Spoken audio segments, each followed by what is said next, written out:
La noche es el momento perfecto para contar lo que nadie se atreve a decir en voz alta. Bienvenidos a un nuevo episodio de Ecos de lo Macabro, donde cada historia podría ser más real de lo que imaginas. Si te gusta sentir ese escalofrío recorriéndote la espalda, suscríbete al canal y únete a esta comunidad de amantes del misterio. Y cuéntame en los comentarios de dónde nos escuchas. Ponte cómodo, apaga las luces y sube el volumen.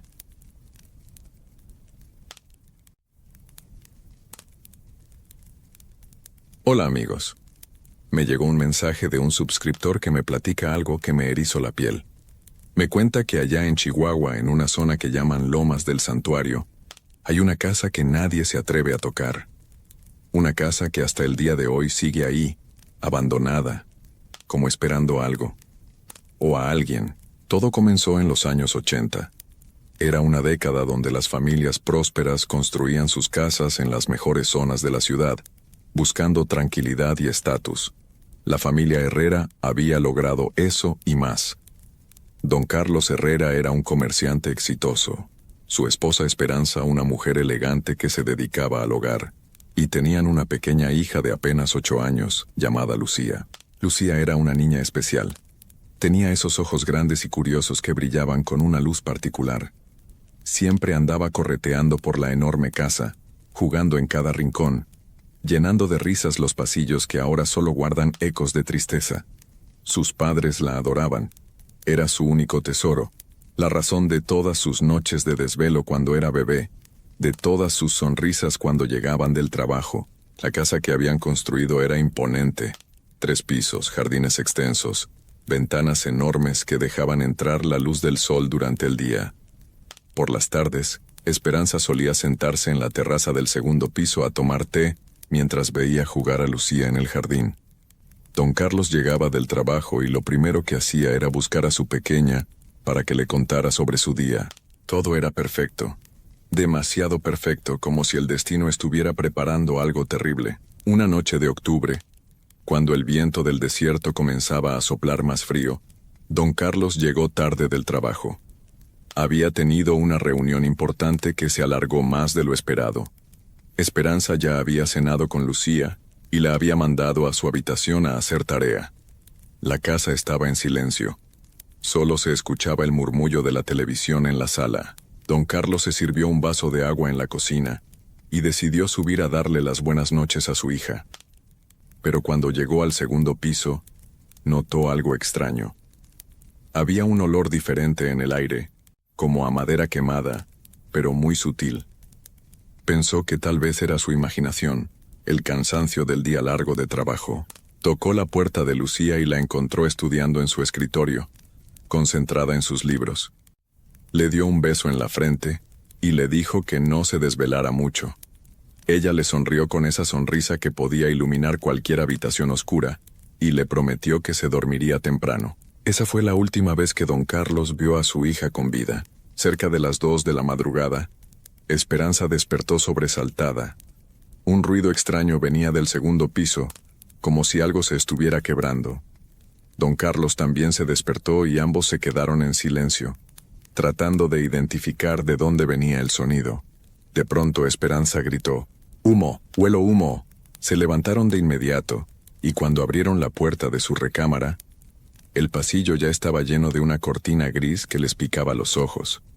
El fuego había comenzado en algún lugar del segundo piso, y se estaba extendiendo rápidamente. Don Carlos corrió hacia las escaleras gritando el nombre de Lucía, pero el humo era tan denso que apenas podía ver a unos metros de distancia. Esperanza lo siguió, tosiendo y llorando, llamando a su hija a gritos. Cuando llegaron al segundo piso, la situación era desesperante. Las llamas habían tomado gran parte del pasillo, y el calor era insoportable. La puerta de la habitación de Lucía estaba cerrada, y cuando Don Carlos trató de abrirla, la manija le quemó la mano. Podía escuchar a su hija gritando del otro lado, pidiendo ayuda, llamando a su mamá y a su papá. Con la ayuda de Esperanza, lograron derribar la puerta, pero lo que vieron los marcó para siempre. El cuarto estaba completamente en llamas. Lucía estaba en una esquina, acurrucada, tosiendo y llorando. Don Carlos se lanzó hacia ella sin importarle las quemaduras, Pero una viga del techo se desplomó justo en ese momento, bloqueando el paso y creando una barrera de fuego entre él y su hija.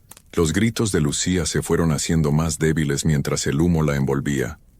Esperanza se desmayó del horror. Don Carlos siguió gritando el nombre de su hija hasta que los bomberos llegaron y lo sacaron a rastras de la casa. Lucía perdió la vida esa noche de octubre, atrapada en su propia habitación, en la casa que se suponía era su refugio seguro. Los bomberos nunca pudieron determinar exactamente qué causó el incendio. Hablaron de un posible cortocircuito, tal vez una vela mal apagada, pero nada quedó claro. La investigación se cerró sin respuestas definitivas, dejando a los Herrera no solo con el dolor de la pérdida, sino también con la angustia de no saber por qué había pasado. Los meses siguientes fueron un infierno para la familia. Esperanza no podía dormir. Escuchaba constantemente la voz de Lucía llamándola en las noches. Don Carlos se sumió en una depresión profunda. Dejó de ir al trabajo. Dejó de comer regularmente. La casa, parcialmente reconstruida después del incendio, se sentía fría y vacía. Pasaron 6 meses después de la tragedia, cuando comenzaron a suceder cosas extrañas en la casa de los Herrera. Al principio, Esperanza pensaba que era su mente jugándole trucos, producto del dolor y el insomnio que la consumían día y noche. Todo comenzó una madrugada de abril. Esperanza había logrado quedarse dormida después de horas de dar vueltas en la cama, cuando la despertó el sonido de pasos pequeños corriendo por el pasillo del segundo piso. Pasos que conocía muy bien. Pasos que había escuchado miles de veces cuando Lucía bajaba corriendo a desayunar o cuando jugaba a las escondidas por toda la casa. Se incorporó en la cama, con el corazón latiendo tan fuerte que podía escucharlo en sus oídos. Don Carlos dormía profundamente a su lado, medicado con las pastillas que el doctor le había recetado para la depresión. Los pasos se detuvieron justo frente a lo que había sido la habitación de Lucía. Esperanza se levantó temblando y salió al pasillo. La luna llena entraba por las ventanas creando sombras largas y extrañas en las paredes. Cuando llegó al segundo piso, todo estaba en silencio. Pero el aire tenía ese mismo olor a madera quemada que don Carlos había percibido la noche del incendio. Se acercó lentamente a la puerta de la habitación que había sido reconstruida. Estaba cerrada, como siempre, porque ninguno de los dos se atrevía a abrirla desde que terminaron las reparaciones.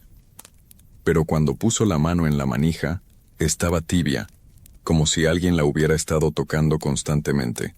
De pronto, desde el otro lado de la puerta, escuchó una voz que le heló la sangre. Era la voz de Lucía, pero sonaba lejana, como si viniera de muy lejos. «Mamá, tengo frío. ¿Por qué no vienes a taparme?» Esperanza se desplomó en el suelo, llorando y gritando el nombre de su hija. Don Carlos despertó y la encontró ahí, abrazada a la puerta, repitiendo una y otra vez: «Está ahí adentro, Carlos. Nuestra niña está ahí adentro y tiene frío». Desde esa noche, las manifestaciones se volvieron cada vez más intensas. Don Carlos, que al principio pensaba que su esposa estaba teniendo alucinaciones por el dolor, comenzó a experimentar cosas que no podía explicar. Una tarde, mientras trataba de trabajar en su estudio del primer piso, escuchó el piano del segundo piso. Era una melodía sencilla, una canción de cuna que Esperanza solía cantarle a Lucía cuando era más pequeña. Pero el piano había quedado dañado en el incendio y nunca lo habían reparado. Subió las escaleras de 2 en 2, y cuando llegó al segundo piso la música se detuvo abruptamente. Se dirigió hacia el piano y encontró las teclas cubiertas de ceniza fina, como si alguien hubiera estado tocando con las manos sucias de hollín. Don Carlos llamó a Esperanza, pero cuando ella llegó la ceniza había desaparecido. Solo quedaba el olor a humo que ya se había vuelto constante en esa parte de la casa. Los vecinos empezaron a notar cosas extrañas también. La señora García, que vivía en la casa de al lado, comenzó a quejarse de que escuchaba llantos de niña durante las noches. Decía que venían de la casa de los Herrera, específicamente del segundo piso. El señor Rodríguez, que vivía enfrente, juraba que había visto luces moviéndose en las ventanas del segundo piso durante las madrugadas, como si alguien caminara por ahí con una vela. Pero cuando llamaba a don Carlos para preguntarle si todo estaba bien, él le aseguraba que tanto él como Esperanza estaban dormidos en el primer piso y que nunca subían al segundo piso durante la noche. Una noche de junio, don Carlos decidió enfrentar lo que fuera que estaba pasando en su casa. Tomó una linterna y subió al segundo piso, decidido a encontrar una explicación lógica para todos esos fenómenos extraños. Cuando llegó al pasillo, inmediatamente sintió un frío intenso, como si hubiera entrado a un refrigerador gigante. Su aliento se volvió visible y la linterna comenzó a parpadear. Se acercó a la habitación de Lucía y puso el oído en la puerta. Del otro lado podía escuchar claramente la voz de su hija, pero esta vez no estaba sola. Había otra voz, una voz de mujer mayor que no reconocía. Parecían estar conversando, como si Lucía estuviera platicando con alguien sobre su día en la escuela. ¿Con quién estás hablando, mi amor?, preguntó don Carlos a través de la puerta con la voz quebrada por la emoción. Las voces se callaron inmediatamente. Después de unos segundos que parecieron eternos, la voz de Lucía respondió: «Con la señora que vive aquí conmigo, papá. Dice que esta era su casa antes que fuera nuestra. Dice que murió aquí hace muchos años, cuando se quemó la primera vez». Don Carlos sintió como si le hubieran echado agua helada por todo el cuerpo. ¿La primera vez? ¿Qué quería decir Lucía con eso? Al día siguiente, don Carlos fue a la biblioteca municipal y comenzó a investigar la historia del terreno donde habían construido su casa. Lo que descubrió lo llenó de horror. En 1952, exactamente en el mismo lugar donde ahora estaba su casa, había existido otra vivienda. Una familia llamada Morales había vivido ahí. Don Ernesto Morales, su esposa Clemencia y su hija de 7 años, Esperanza. La historia era prácticamente idéntica. Un incendio había consumido la casa una madrugada de octubre, y la pequeña Esperanza Morales había quedado atrapada en su habitación del segundo piso. Sus padres habían intentado rescatarla, pero las llamas eran demasiado intensas. La niña había fallecido por asfixia, al igual que Lucía. Y al igual que los Herrera, los Morales nunca supieron qué había causado el fuego. Don Carlos regresó a casa temblando. Cuando le contó a Esperanza lo que había descubierto, ella se puso pálida como un fantasma. «Carlos», le dijo con voz temblorosa, «¿te acuerdas cómo se llamaba la niña que murió en el incendio de 1952? Esperanza Morales», respondió él. «Mi nombre es Esperanza», susurró ella. «Y nuestra hija se llamaba Lucía. ¿No te parece demasiada coincidencia?» Esa noche decidieron que tenían que salir de esa casa. Pero cuando intentaron abrir la puerta principal para salir con algunas maletas, la cerradura no funcionaba. Probaron con la puerta trasera, con las ventanas, pero todo estaba sellado, como si una fuerza invisible quisiera mantenerlos adentro. Fue entonces cuando escucharon la voz de Lucía viniendo del segundo piso, pero esta vez sonaba diferente. Sonaba enojada. «Se van a ir y me van a dejar sola otra vez», gritó. «No pueden irse, esta es nuestra casa. Aquí es donde pertenecemos». Las luces de toda la casa comenzaron a parpadear violentamente. Los cuadros se cayeron de las paredes. Los platos de la cocina empezaron a salir volando de los muebles y estrellarse contra el suelo.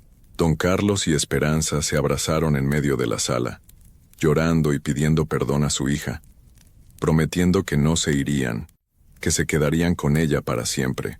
Después de esa noche terrorífica, don Carlos y Esperanza quedaron atrapados en su propia casa, no solo físicamente, sino también emocionalmente.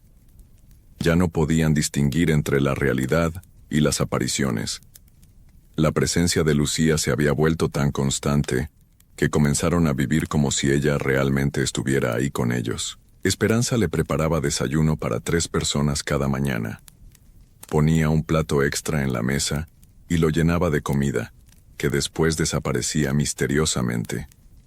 Don Carlos había vuelto a abrir la habitación de Lucía y la mantenía exactamente como estaba antes del incendio, comprando ropa nueva para la niña y cambiándola regularmente. Los vecinos notaban comportamientos cada vez más extraños. Veían a Esperanza hablando sola en el jardín, como si estuviera regañando a una niña invisible por no recoger sus juguetes.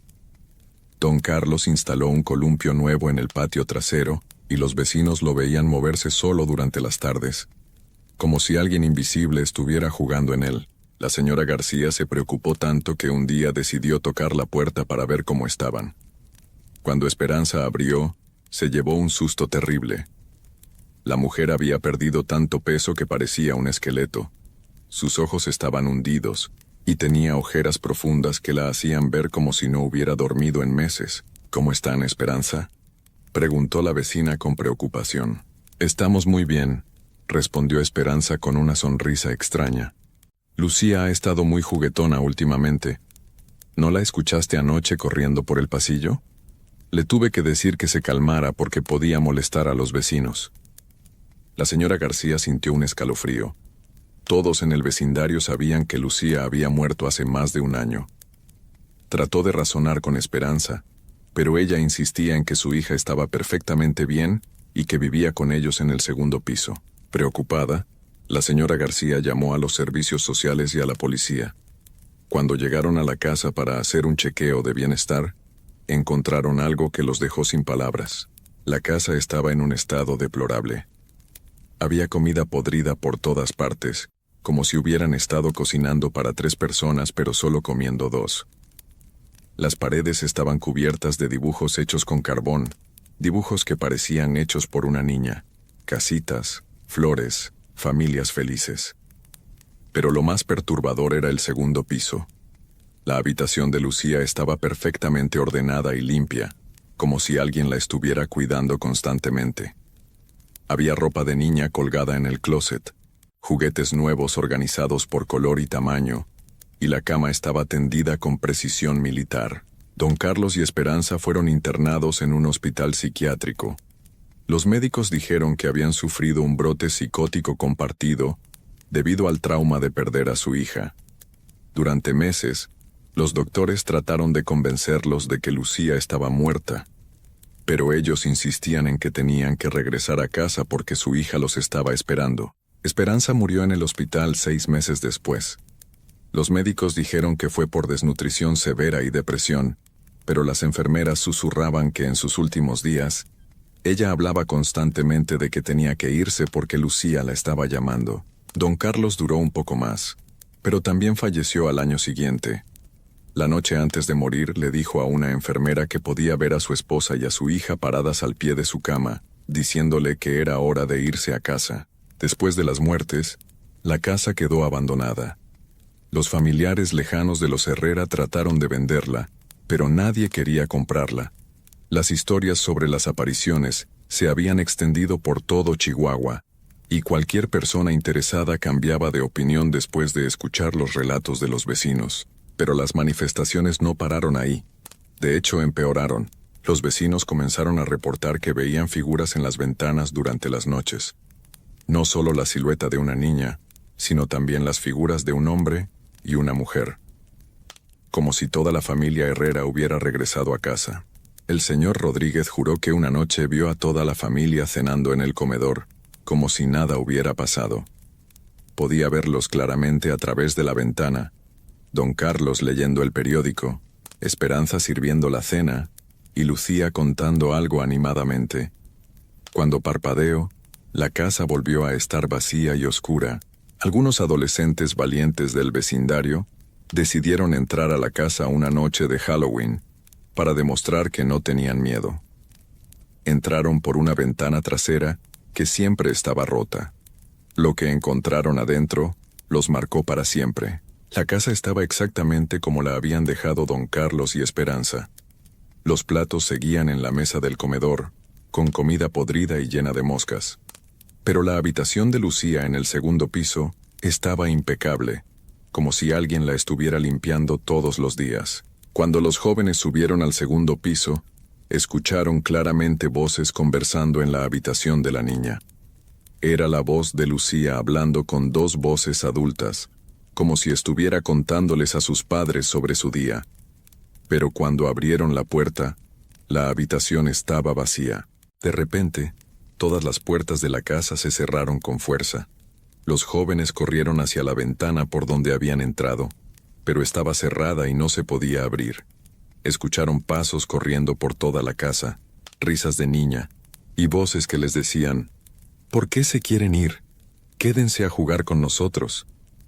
Lograron salir después de horas de estar atrapados. Cuando finalmente una ventana del primer piso se abrió sola, salieron corriendo y nunca más se acercaron a la casa. Desde entonces, la casa ha permanecido vacía, pero no deshabitada. Los vecinos siguen reportando actividades extrañas. Luces que se encienden y se apagan durante las madrugadas. El sonido del piano que nadie puede tocar. Risas de niña que suenan por todo el vecindario. La casa sigue ahí esperando.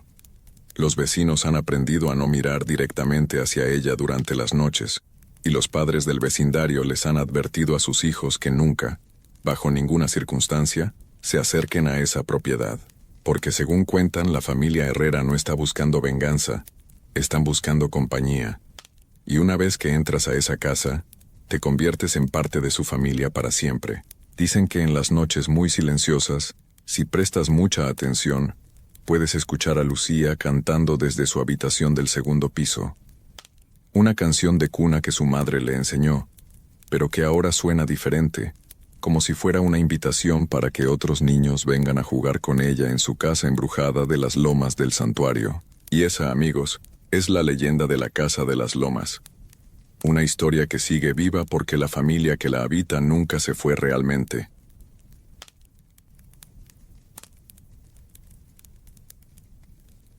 Les voy a contar una historia que ha mantenido despierta a la gente de Chihuahua durante más de 90 años. Una historia que comenzó un día de marzo de 1930, cuando las calles del centro de la ciudad se llenaron de murmullos y miradas inquietas. Todo empezó con una mujer llamada Pascualita Esparza Perales de Pérez. Era una señora de buena posición que tenía una tienda de vestidos para novias en el corazón de Chihuahua. Su negocio se llamaba La Popular, y era muy conocido entre las familias de la ciudad, porque ahí se conseguían los vestidos más hermosos para el día más importante en la vida de cualquier mujer.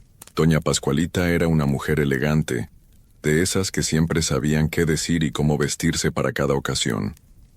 Había construido su negocio con mucho esfuerzo y se enorgullecía de poder ayudar a las novias a verse radiantes en su día especial.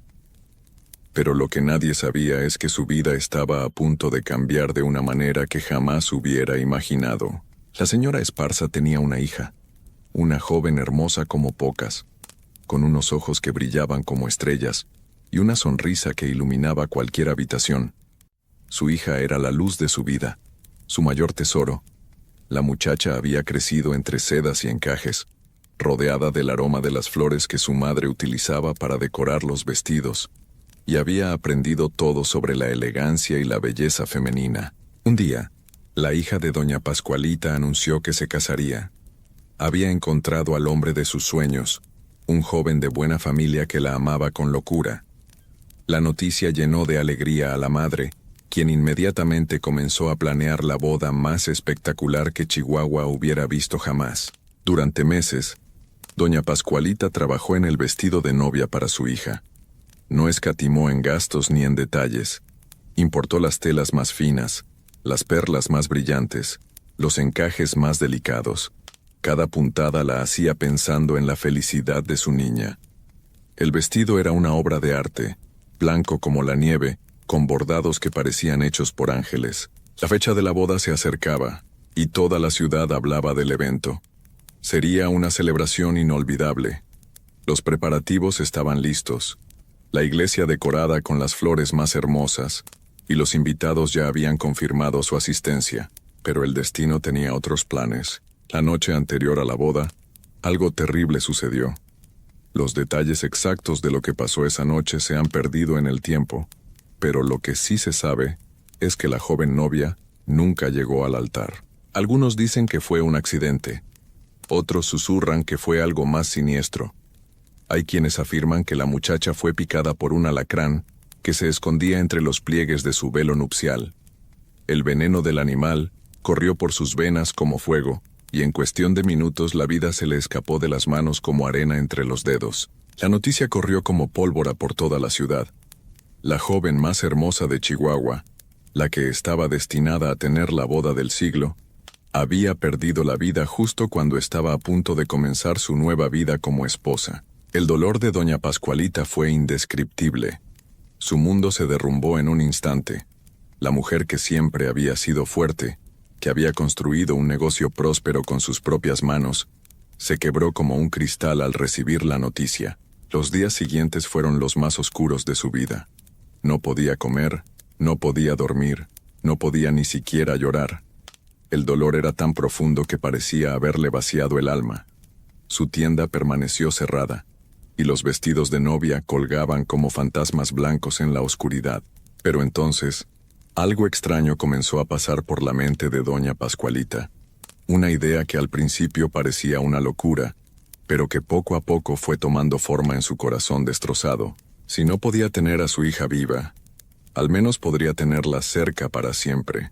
Fue así como tomó una decisión que cambiaría no solo su vida, sino que se convertiría en la leyenda más famosa del norte de México. Nadie sabe exactamente cómo lo hizo, pero doña Pascualita encontró la manera de conservar el cuerpo de su hija. Algunos dicen que buscó ayuda de personas que sabían sobre estos asuntos, otros que ella misma aprendió las técnicas necesarias. Lo cierto es que logró su cometido. Cuando la gente de Chihuahua comenzó a preguntarse por qué la tienda La Popular seguía cerrada tanto tiempo después del funeral, doña Pascualita finalmente reabrió sus puertas. Y fue entonces cuando ocurrió algo que nadie esperaba. El 25 de marzo de 1930, doña Pascualita colocó un cartel en la puerta de su tienda que decía simplemente: «Reabrimos hoy». La gente comenzó a acercarse lentamente, curiosa por ver qué había pasado con el negocio más elegante de la ciudad. Cuando las primeras clientas entraron a La Popular, se quedaron sin palabras. En el escaparate principal, iluminado por la luz natural que entraba por los grandes ventanales, había un maniquí que vestía el mismo vestido de novia que había sido confeccionado para la hija de doña Pascualita. Pero no era un maniquí común y corriente, era tan real, tan perfecto, que daba la impresión de que en cualquier momento iba a parpadear o a tomar aire. Las mujeres que entraron ese día salieron con la piel erizada y el corazón acelerado. Comentaban entre susurros que el maniquí tenía algo diferente, algo que las hacía sentir incómodas.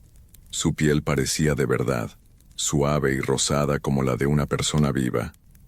Sus ojos tenían un brillo especial, como si estuvieran viendo algo que los demás no podían percibir. Pero lo más perturbador de todo era la expresión de su rostro. No tenía la mirada vacía y fija de un maniquí normal. Sus facciones mostraban una mezcla de melancolía y esperanza, como si estuviera esperando a alguien que nunca llegaría. Las primeras sospechas comenzaron a circular esa misma tarde. Doña Carmen, una señora mayor que había conocido a la familia Esparza desde hacía años, fue la primera en atreverse a decir lo que todos estaban pensando. Después de observar detenidamente el maniquí durante varios minutos, se acercó a una amiga y le susurró al oído: «Ese no es un maniquí común. Es idéntica a la hija de Pascualita, demasiado idéntica». La noticia se extendió como un incendio por toda la ciudad. En las casas, en las plazas, en los mercados, la gente no hablaba de otra cosa. ¿Era posible que doña Pascualita hubiera hecho algo tan impensable? Los días siguientes fueron extraños en La Popular. Las clientas llegaban, pero no para comprar vestidos. Llegaban para ver a la Pascualita, como comenzaron a llamar al maniquí. Se quedaban paradas frente al escaparate durante horas, observando cada detalle, cada gesto, cada pequeña imperfección que la hacía parecer tan humana, y entonces comenzaron a pasar cosas que nadie podía explicar. María Elena, una joven que trabajaba en una tienda cercana, juró que había visto a la Pascualita cambiar de posición ligeramente entre una visita y otra. Cuando llegó por la mañana, el maniquí tenía la mano derecha sobre el corazón. Cuando regresó en la tarde, la mano estaba a un lado del cuerpo. Don Roberto, el zapatero que tenía su taller frente a La Popular, comenzó a notar que las noches se habían vuelto diferentes. Cuando trabajaba hasta tarde, podía ver una luz tenue que parecía moverse dentro de la tienda cerrada. Al principio pensó que eran reflejos de los faroles de la calle, pero la luz parecía tener vida propia. Una noche, Mientras terminaba de reparar unos zapatos, don Roberto levantó la vista hacia la Popular y se le heló la sangre. El maniquí ya no estaba en el escaparate. Había desaparecido por completo. El hombre se frotó los ojos pensando que tal vez el cansancio le estaba jugando una mala pasada. Pero cuando volvió a mirar, el maniquí seguía sin estar ahí. El vestido de novia colgaba vacío, como si alguien se lo hubiera quitado y hubiera salido caminando. Don Roberto cerró su taller inmediatamente esa noche y no le contó a nadie lo que había visto. Pero al día siguiente, cuando doña Pascualita abrió su tienda, el maniquí estaba de nuevo en su lugar, como si nada hubiera pasado. Los rumores se hicieron más intensos. La gente comenzó a evitar pasar por la Popular después del anochecer. Los niños corrían cuando tenían que caminar por esa calle, y las madres los acompañaban tomándolos fuerte de la mano. Pero lo más perturbador estaba por venir. Una tarde de abril, doña Esperanza, una cliente habitual de la tienda, entró para encargar un vestido para la boda de su sobrina. Mientras doña Pascualita le mostraba diferentes telas, doña Esperanza no podía dejar de mirar hacia el escaparate donde estaba el maniquí. De repente sintió que algo la observaba. Giró la cabeza lentamente y se encontró con que los ojos del maniquí estaban fijos en ella. No era su imaginación. Los ojos se habían movido, y ahora la estaban mirando directamente. Doña Esperanza soltó un grito ahogado y señaló hacia el escaparate. Doña Pascualita siguió su mirada, y por un momento, solo por un momento, una sonrisa cruzó por sus labios. «Es hermosa, ¿verdad?», le dijo con una voz extrañamente calmada. «Es mi niña, mi pequeña que nunca pudo usar su vestido de novia». Esa fue la primera vez que alguien escuchó a doña Pascualita hablar de su maniquí, como si fuera una persona real. Y entonces, las cosas se volvieron aún más extrañas. Los empleados de la tienda comenzaron a renunciar uno por uno. Decían que no podían trabajar bajo la mirada constante del maniquí. Algunos contaban que cuando estaban solos en la tienda, podían escuchar una respiración suave y profunda que no era la suya. Otros juraban que habían visto al maniquí parpadear lentamente cuando creían que nadie las estaba observando. Luisa, una jovencita que había trabajado para doña Pascualita durante varios años, fue la última en renunciar. Antes de irse, le contó a su familia lo que había vivido durante sus últimas semanas en la Popular. «No podía concentrarme en mi trabajo», les dijo con la voz temblorosa. «Sentía que alguien me observaba todo el tiempo. Cuando volteaba a ver el escaparate, ahí estaba ella. Pero algo era diferente. Su posición había cambiado ligeramente, o su expresión parecía más triste que antes. Y por las noches, cuando doña Pascualita ya se había ido, yo juraba que podía escuchar pasos suaves por toda la tienda». La historia que contó Luisa se extendió rápidamente por el vecindario, y pronto llegó a oídos de toda la ciudad. Pero lo que realmente convenció a la gente de que algo sobrenatural estaba pasando en la Popular ocurrió una noche de mayo, cuando don Joaquín, el sereno que cuidaba esa cuadra, presenció algo que lo marcó para toda la vida. Era cerca de la medianoche cuando don Joaquín comenzó su ronda habitual. Al pasar frente a la Popular, notó que había luz en el interior de la tienda. Pensó que tal vez doña Pascualita se había quedado trabajando hasta tarde, cosa que no era rara en ella desde que había reabierto el negocio, pero cuando se acercó a la ventana para saludarla, lo que vio lo dejó completamente paralizado. El maniquí ya no estaba en el escaparate. En su lugar había una figura vestida de blanco que se movía lentamente por la tienda. La figura llevaba el vestido de novia, pero caminaba con gracia y naturalidad, como si fuera una persona real. Don Joaquín se frotó los ojos varias veces, pensando que tal vez estaba soñando. Pero cuando volvió a mirar, la figura seguía ahí, se movía entre los vestidos colgados, tocaba suavemente las telas, se detenía frente al espejo como si se estuviera admirando. De repente la figura giró hacia la ventana y don Joaquín pudo ver su rostro claramente. Era hermoso, joven, con una palidez que parecía